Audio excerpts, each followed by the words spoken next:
Welcome, Gamin, to this chat with me. As you know, my name is Jae Cosmos Lee, violinist and founding member of a Far Cry.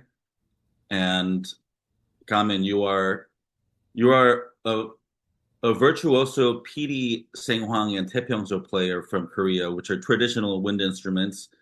And you have not only are you a master in these instruments, but you are also designated by the government of Korea as an intangible cultural asset number 46. Is that correct? Yes, I am a designated holder for this Yeah. item, Intangible Cultural Asset Yes. number 46, which is Which I class. think is the coolest little title. But I'm sure because I mean, having grown up in Korea myself, I know of these cultural assets. I mean, not only it's not just musicians, right? It's Yeah. also artisans who are who make ceramics and who make paper also Yes. all kinds of things to preserve and nurture the culture in Korea. So that's very cool. And you're also now teaching at UCLA in the ethnomusicology department. Yes. Um, yeah. How long have you been teaching there now? I was appointed to teach Music of Korea ensemble since 2022. Very So cool. this is fourth year. Fourth Yeah. year. Yeah, so I Are you, are conducted. you, yes, go ahead. Yeah, I conducted Music of Korea ensemble, and we did have annual concert every springtime, like a May, between May and June. So we had already, yeah, four times concert. Oh, that's awesome. How many students do you have and how do you go about teaching them traditional Korean instruments? Do you have other faculty members or guest faculty who come in to LA to teach students? And are there students who actually focus on just studying traditional Korean instruments? Music of Korea program at UCLA is part of Ethnomusicology department program. So Okay. basically, it is for everybody. Some of Okay. students come from ethnomusicology department major program, but most of them come Okay. from different major and yeah, different part of campus. So they most of them are beginner. I So see. it's a very mixed ensemble, like a music major, non-music major, Korean, non-Korean, open to Wow. everybody. Yeah. Wow. It's So like an elective. yes, yes. Yeah. So it is That's very more like cool. a general introduction of Korean music, but we have all those instruments like Korean zither, gayagum, percussion ensemble, all the Yeah. 사물놀이 instruments and piri, tanso, bamboo flute. So people Yeah. can learn all those instruments, hands-on. This is a hands-on class. So we don't, Yeah. yeah, I mean, I talk a lot about Korean culture, music, and history, but it's not like a theory, yeah, hands-on. So Right. we make music, we practice music, and we perform at the end of the course. Yeah. And have there been students of yours that have gone on to do more, who are not ethnomusicology students, but who have come into this program and really got the bug, and then they'll go deeper into Korean, finding out and practicing these traditional instruments. There are so many different people. Like I recently got email from one of faculty Korean. She wanted to Yeah. audit class because she want to learn Yeah. instrument. She already have instrument. She wants to learn. So sometimes, yeah, people reach me out. They just want to join and learn instrument, and some Yeah. students from different culture like Mexican American, but really dig Korean culture And Yeah. yeah, one students come to my class many many times, like a quarter, not only quarter, but Yeah. multiple times. And some students, from non-music major, but Korean American Mhm. growing up in California, LA, they want to explore more about Korean culture, so they come. And these days many people knows Korean, drama, movie, K-pop, so they Right. just curious about Korean culture, Korean music, so they just come and Yeah. yeah, play music together. So many, yeah, interesting Right. A lot of doors combination. opening because of the Korean wave, right? Hallyu, as Yes, they call it. yes, And yeah, it's we're definitely at a point where like Squid Game is the number one drama in the world, and right, BTS and Blackpink are the biggest bands in the world.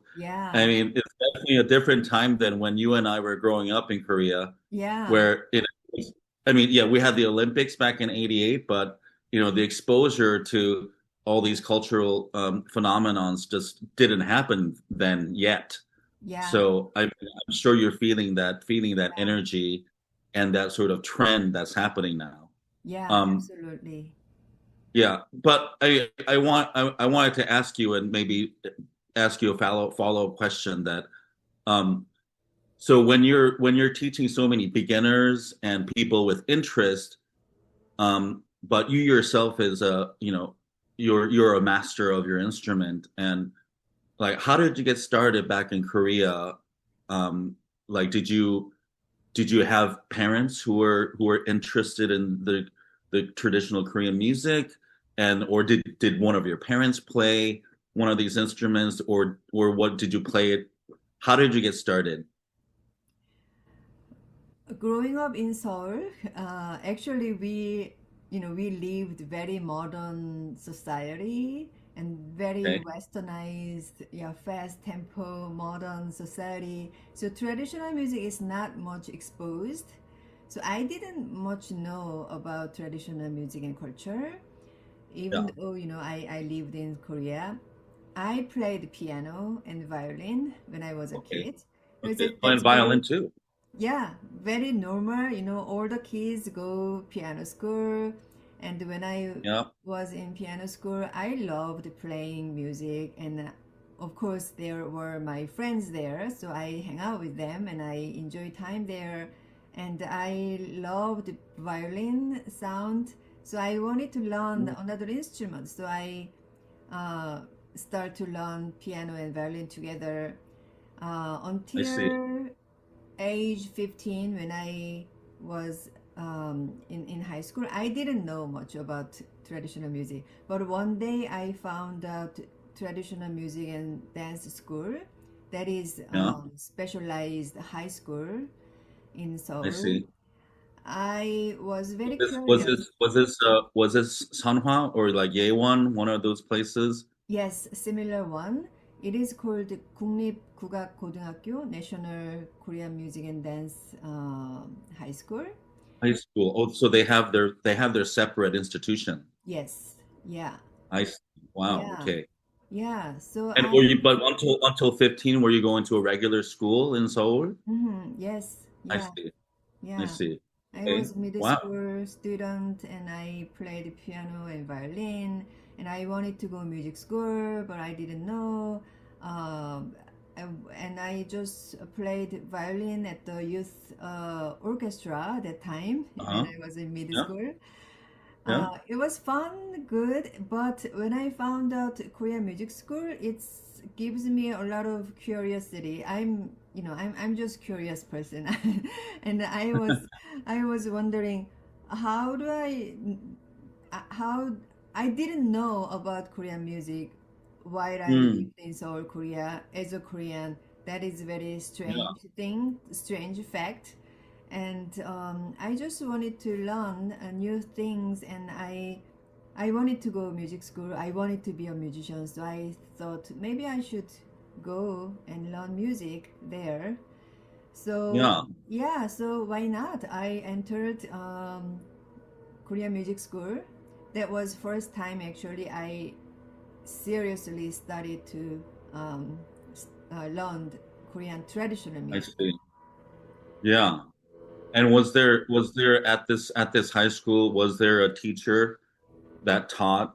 I mean, I'm sure there are other many teachers who teach who are probably were also like these cultural assets, you know, Yeah, then they themselves were teaching at the school.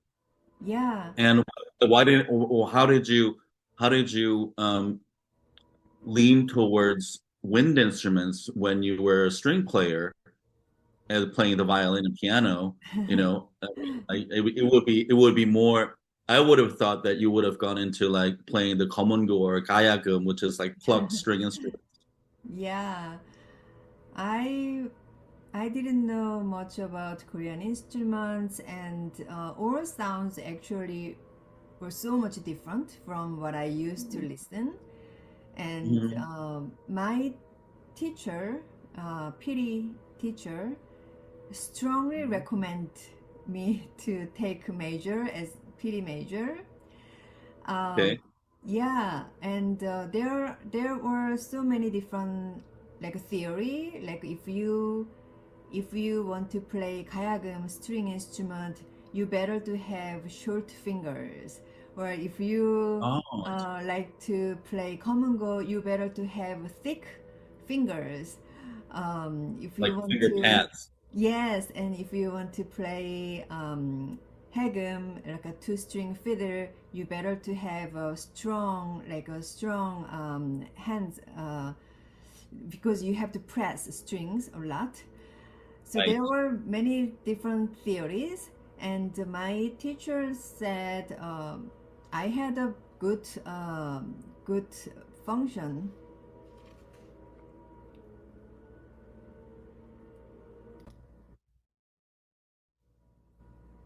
I should thank to my teacher who recommended me to play Piri as a major. Piri sounded very different from what I heard before. I mean, Western instruments has very fine tone, beautiful, clean, pretty tone. But Piri has very raw, rough, earthy tone that I'm not familiar with. But it gives me a lot of challenges, joy, and new discovery that I eventually enjoy a lot.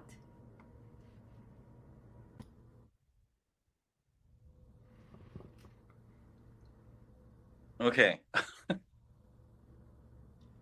Okay, let's continue from where we left off. I was really, actually really enjoying the part about your teacher suggesting that you play Piri. Yes, my teacher, yeah, recommended me to play Piri.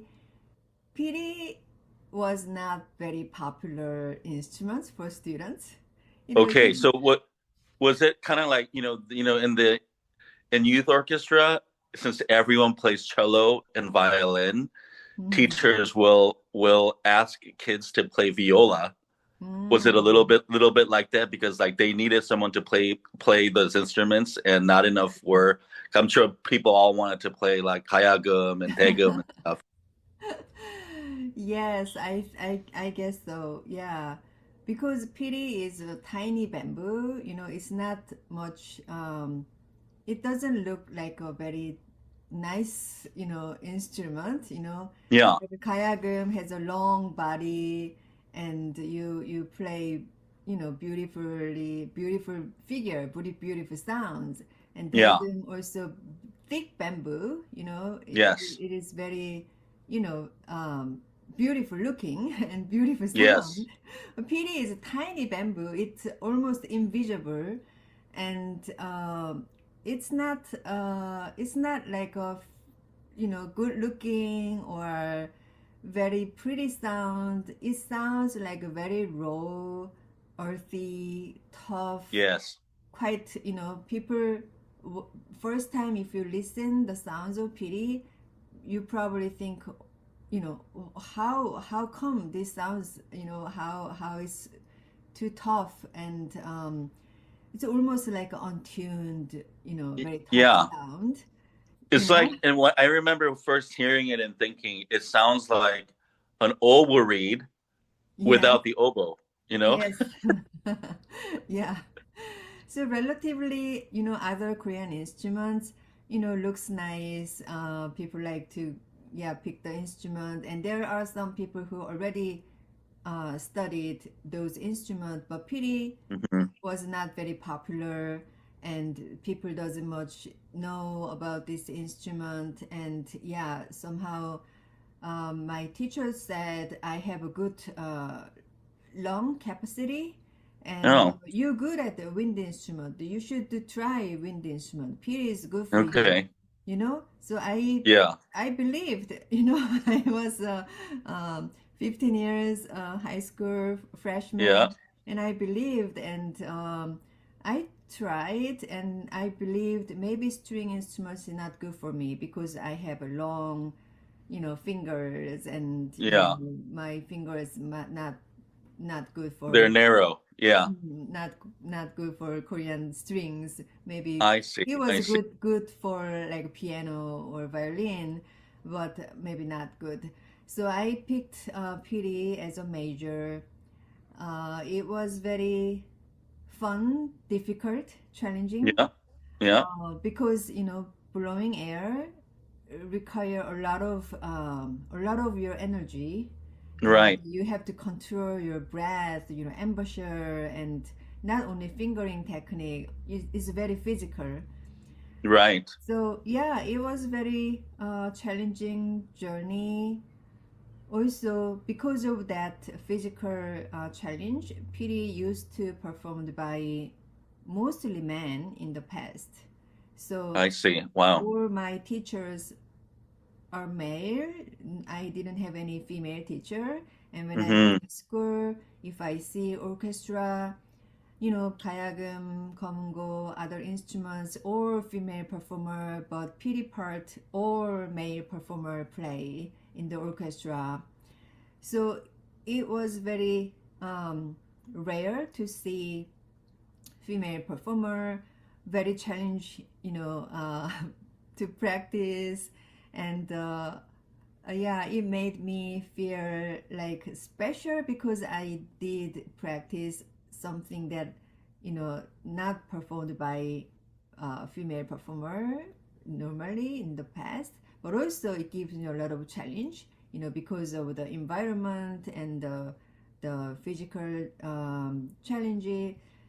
Yeah. um, but eventually, I discovered a lot of joy, depth of music. I, yeah, I loved what I learned. Yeah. Yeah. That's so fascinating that you started playing the instrument in high school. So obviously you worked really hard to also keep doing this in college.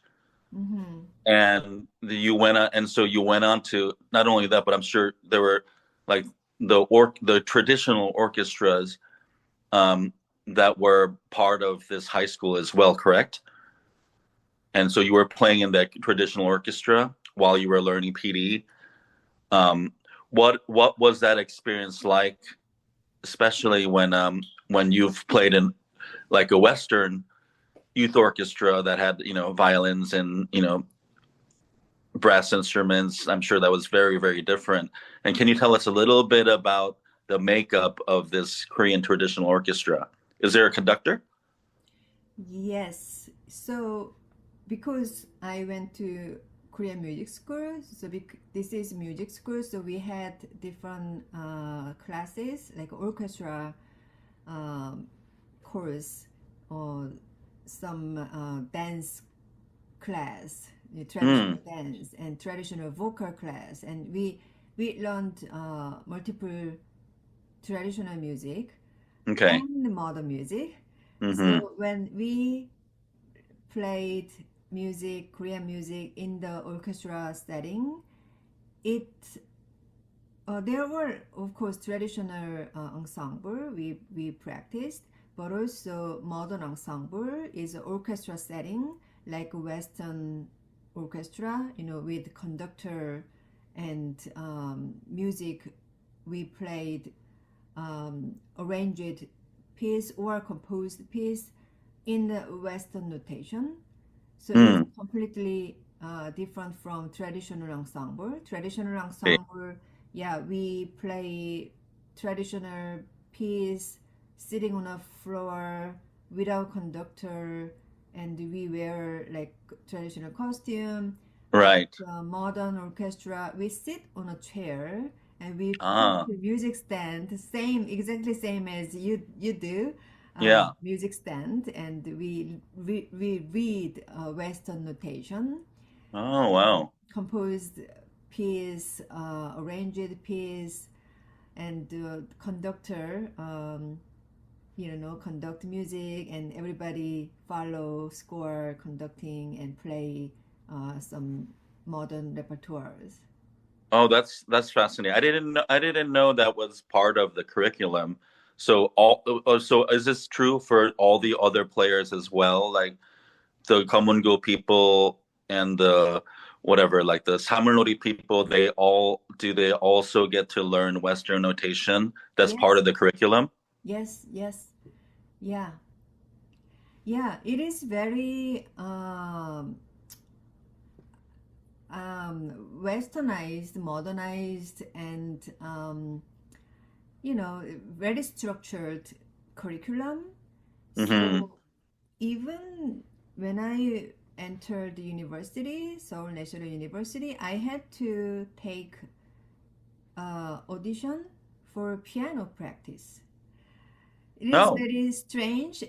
It sounds very strange, but somehow, I don't know, music education in Seoul, Korea, are very westernized. So yeah. high school, yeah, even when I enter high school, I had to take audition for sight reading, listening, like with piano, like Oh, wow. and listening test.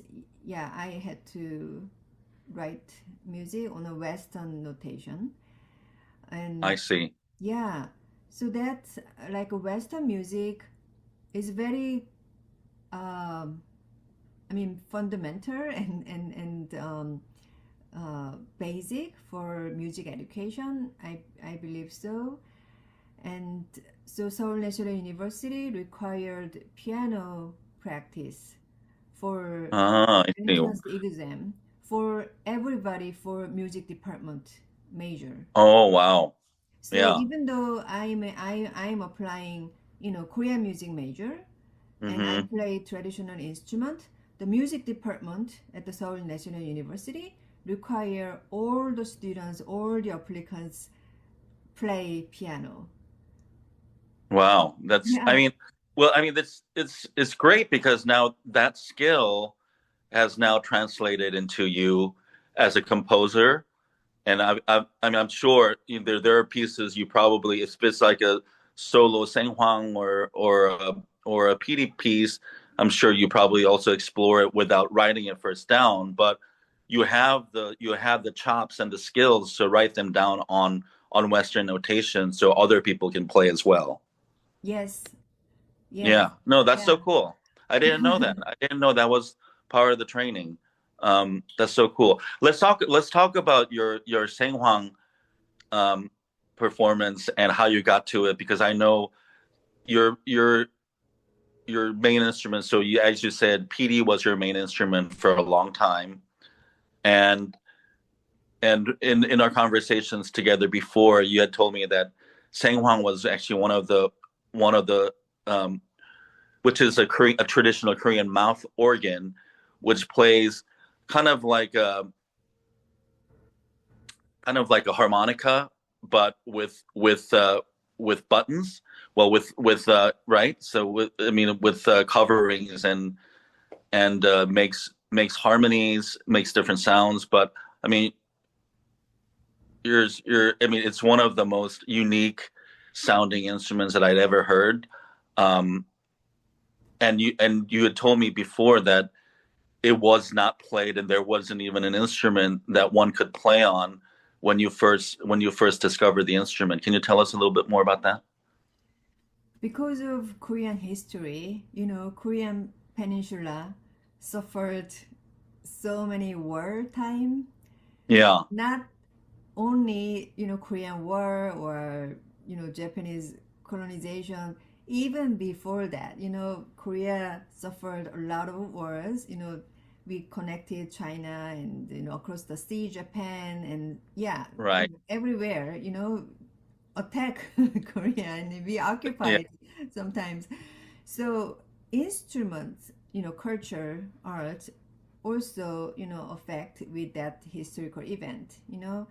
Those times actually make culture disappeared and instruments disappeared. So yeah, during even yeah during Joseon Dynasty, Saenghwang was considered quite rare, um, luxurious instruments because it's traveled from um, outside of Korea and it has metal reed, so it was considered very classical, royal music instruments, and it plays repertoire for more like classical music. But mm-hmm. instruments didn't exist for many centuries because of uh, historical event, war, and we lost some instruments culture, and we were not able to produce instruments anymore in that Yeah, era during Joseon Dynasty. So there were record, Saenghwang existed in Korea long time, you know, like for more than 1,000 years, but for many centuries, instrument was gone. Nobody play, and we didn't know repertoire because we didn't have recording, or we didn't have you know really written or recorded material for those music. right. But my teacher had instruments. I remember, yeah, he showed me instrument once, and but he didn't much play. It's Mm, old instruments, and there were no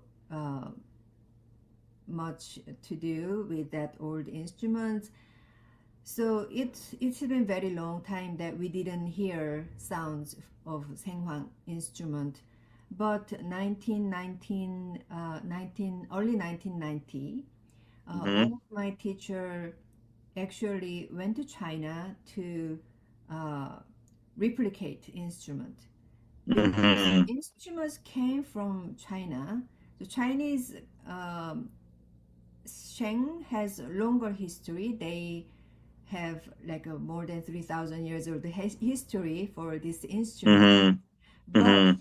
when the instrument culture travel to other location, the character and identity completely, shift. So when this instrument traveled to Korea, it Koreanized, and we had own Korean instrument, character, and music style, rhythm, melody, Yeah. everything different from China. But I instrument mean, was was the instrument itself though pretty much the same? It's just different techniques of playing, or actually different instrument. uh, I believe same structure, but it has completely different scale, different note. Oh wow. So we cannot use Chinese instrument for Korean music. We have Oh different, wow. completely different scale, different rhythm, different tune. So my one of my teacher went to China and studied Chinese Sheng, and re reinvented Korean version. Oh So wow. he put Korean scale, Korean notes, and so it's a replicate by the Chinese instrumentalist. And since that, early 1990s, um, people started to produce instruments, and he started to teach um, Saenghwang. So I studied with him uh, when I was in orchestra member actually. So since that you I didn't hear at all about Saenghwang instruments or sounds, how to play, but that opened like a new era of Saenghwang music in Korea. So now people play um, traditional piece with this replicated instrument. Also, people make modern version like modified Saenghwang with Uh-huh. more pipe, more tunes. So people play contemporary piece with modified Saenghwang. So there are many different versions of Saenghwang in Yeah, China that is and so in Korea. cool. It's like a it's like a revived instrument that hadn't been played and was lost for centuries that you brought back, and your teacher and you also playing it and able to develop it more now that's it's made you've revived a lost Yeah. art. Yeah, because the school didn't have any program or curriculum for Saenghwang because we didn't have instruments, we didn't have musicians for Saenghwang. So when Hmm. I studied Saenghwang, we were like five people, only five Saenghwang player in Korea. My In the teacher, world. yeah, Yeah. in the world, yeah. But now I see a lot, schools built a new curriculum for Saenghwang, and people teach, grow their students, and these days, so many people play Saenghwang and Piri at the same time. So a lot of yeah, a lot of musicians play and spread this music to the world. Yeah, no, that's such a cool anecdote and history. I mean, like, I mean, no wonder that they designated you a cultural asset because you're one of the very few. Which and when we first met and heard this instrument, I immediately fell in love with it, and is is so unique. I mean, of course, you're still virtuoso in your own instrument, Piri, but now that you have a second instrument that you also have mastered. I mean, this it's it's uh it's very unique and very cool to see that this is part of the future, and you're actually at the forefront of it. Um, since you're coming to be a guest artist with a Far Cry here in Boston, and we've curated a piece that was written for you and you premiered back in 2019 by the Korean composer Eun Lee. Yes. Um, her trio, Paguni, which means basket. Mm-hmm. I think she first composed it back in 2019 in the memory of her grandfather. Mm-hmm. And it's a trio for violin, cello, and Piri slash Saenghwang. Can you tell us how the piece originated, and did you know Eun from before? Um, did you guys had you guys met and talked about um, maybe working together, and how did that come about? When I lived in New York, I did give some like a presentation about my Hmm. instrument for composers. I always interested in the new music uh, since I was played, instruments. I did presentation here and there, and she was, yeah, one of the audience composer who wanted to learn instruments. So I remember I saw her in New York for my presentation, and I also visited Davis, UC Davis, and I I think she also were there briefly. Um, I see. Yeah, so she was interested in Korean music and instruments, and she happened to hear about Korean instruments, my presentation, and we start to collaborate for the new project when she was in Boston. I liked idea, her musical idea about Paguni.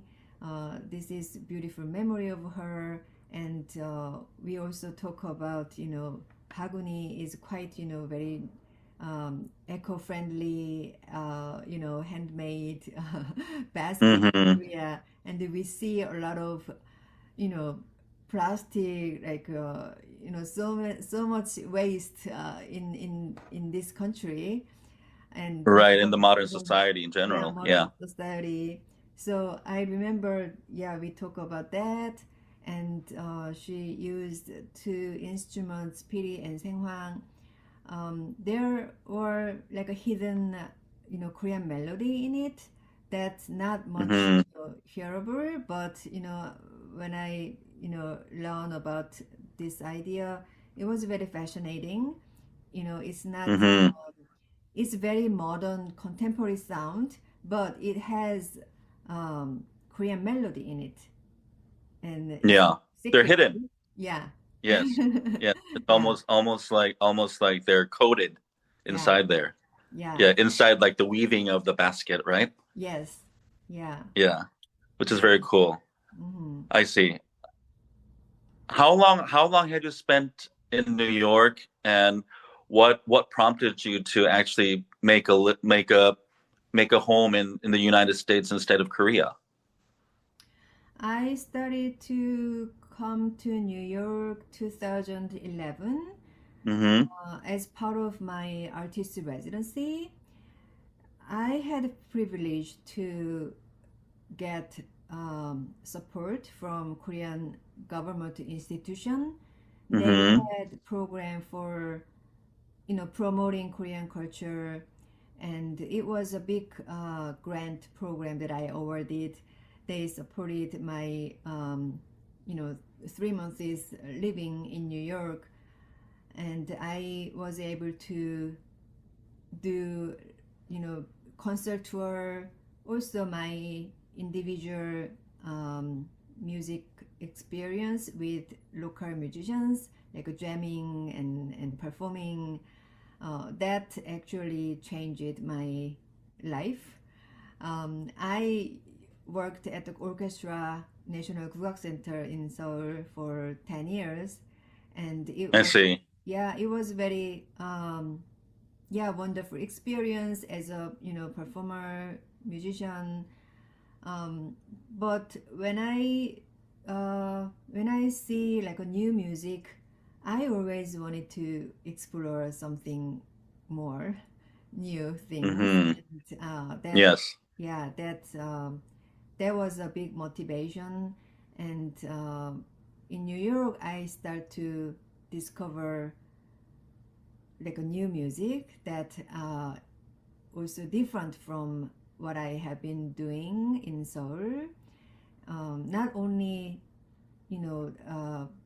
contemporary music, chamber music, but also like a very experimental, improvisation and some collaboration with other artists from different culture.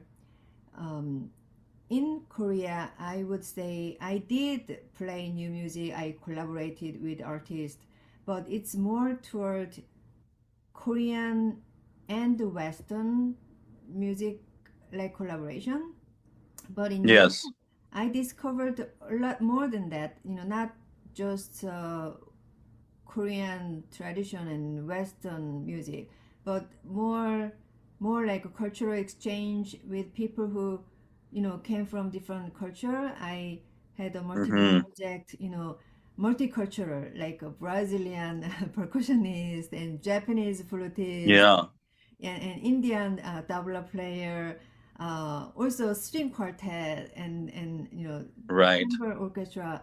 So many different different culture. Opportunities. Yeah, Yeah. So I loved that cultural, exchange, multidisciplinary work in New York. So that's made me to keep stay and work with people who I loved. So yeah, so that changed it, my life. Yeah. I mean, it probably changed the trajectory of your not only your career, but also the trajectory of your art and the the direction that you were going. Because I mean, it's one thing because there are people who will just stay in that sort of loyal to the tradition, right, and don't go outside their normal existence. But I mean, it probably took a lot of courage to come to a foreign country. But I'm sure, I mean, like I'm sure the opportunities were very exciting. Um, Yes, yes, yeah, it was exciting, and yeah, I cannot forget those moments that I was so happy to be part of this, global community, musicians, and play music, and feel it gives me feeling of freedom and creative work with amazing musicians. yeah, Amazing, yeah. yeah, absolutely. Um, I wanna quickly talk about you. In your bio, you say there's one of the classes that you teach is sort of an intro to K-pop. Can you can you give us a little syllabus and what you teach? I mean, where do you start? Where does K-pop start? Are you also a fan of other genres? Obviously, you're a fan of other genres and other cultures and other instruments, since you're sort of in the middle of in the art of like melting pot and playing with a lot of other instruments. But um, did you grow up listening to K-pop and other genres of music, maybe jazz, rock? What is your relationship to the other genres of music? Yeah, when I was growing up in Seoul, I listened a lot of pop music, when I was young, some film music, rock music, jazz, Korean pop. I definitely witnessed, how Korean pop music have been evolving and Hmm. changing, since 1980s, 1990s, 2000, all different generation, different era. Music has been changed a lot. So I witnessed and I experienced those time. So when I say the Korean wave, I mean, as a traditional, musician, I always have two different side, two different thoughts. It is so amazing to see how culture spread out and how much it's, valued. Um, it is exciting and I enjoy a lot. Also, it's amazing to see not only music, their, idol. They create, really community and culture or phenomenon. Um, at the same time, as a traditional musician, I wished this brings more, cultural value, traditional music. So when I teach global dynamics of K-pop, I Hmm. introduce um, I introduce Korean music because Korean pop music, recent K-pop music, Hmm. of course, it is important to learn how the industry and how they have been growing this um, this field and each group or individual artist, their training and their artistry. There are so many things we want to learn, but also we want to learned where it come from. Hmm. Where it come from? Actually, the origin of K-pop, I would say Korean popular music, like a folk music, in Yeah. even before modernization.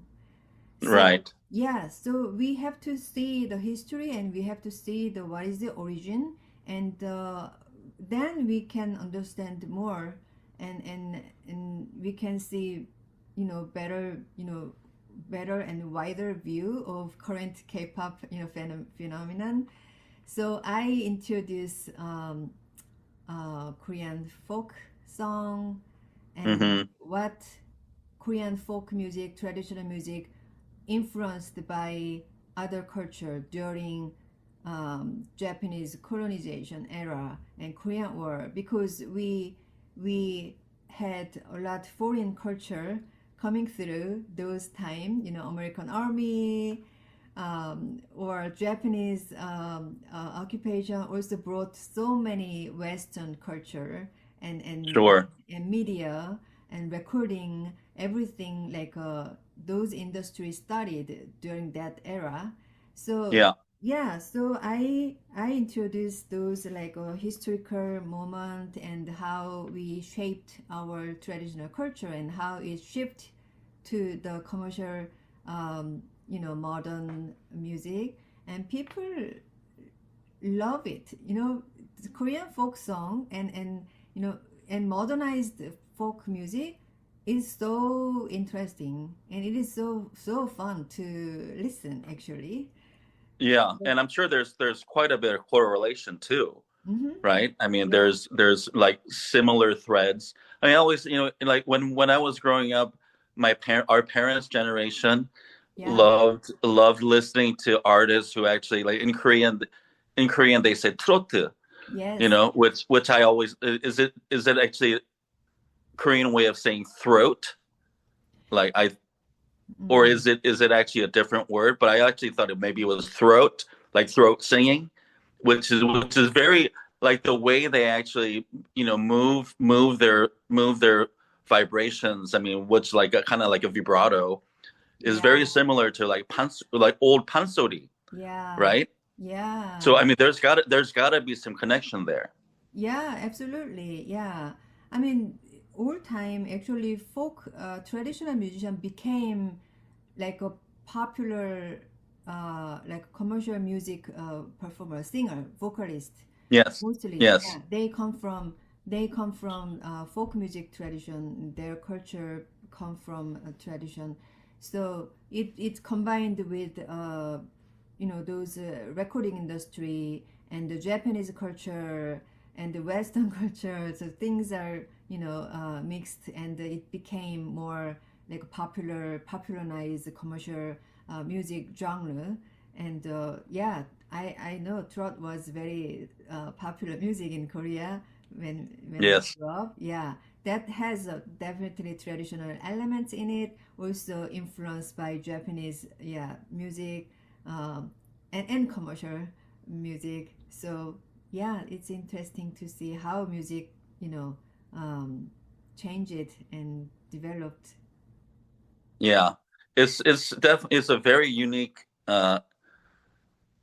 way how things have evolved there, and so much. And now it's so much of K-pop is about the groups, and it's not just like BTS or Blackpink. It's not just about the singing or the harmonization, but it's also so much of it also has to do with like dance and you know, I mean, a lot of focus on like precision and togetherness. I mean, there's so much work that goes in. I know there are schools that teach like K-pop, sort of like they're grooming these groups. So I mean, in Korea, that's just very fascinating to see in this day and age how that has all culminated to this. And who knows what's going to be in the future, but it's very fascinating. And I'd be curious. I mean, are there a lot of students who take this class since it's probably very hip? Yes, it's a very popular class. So yeah, yeah, always a full class, and it's popular one. Yeah, that's awesome. Okay, Kamen. I'm also trying to be very mindful of the time that we have. Um, but thank you so much for your time in this interview. Kamen, our guest artist for coming to Boston from Korea, a Far Cry's Chamber Series, first of our Chamber Series this season. And thank you so much for your time and your wisdom and yeah, it's just all this real knowledge. It's just really fascinating. Um, Thank you so much for taking time for talking, and I'm very excited to uh, be part of a Far Cry 4 season concert. yes,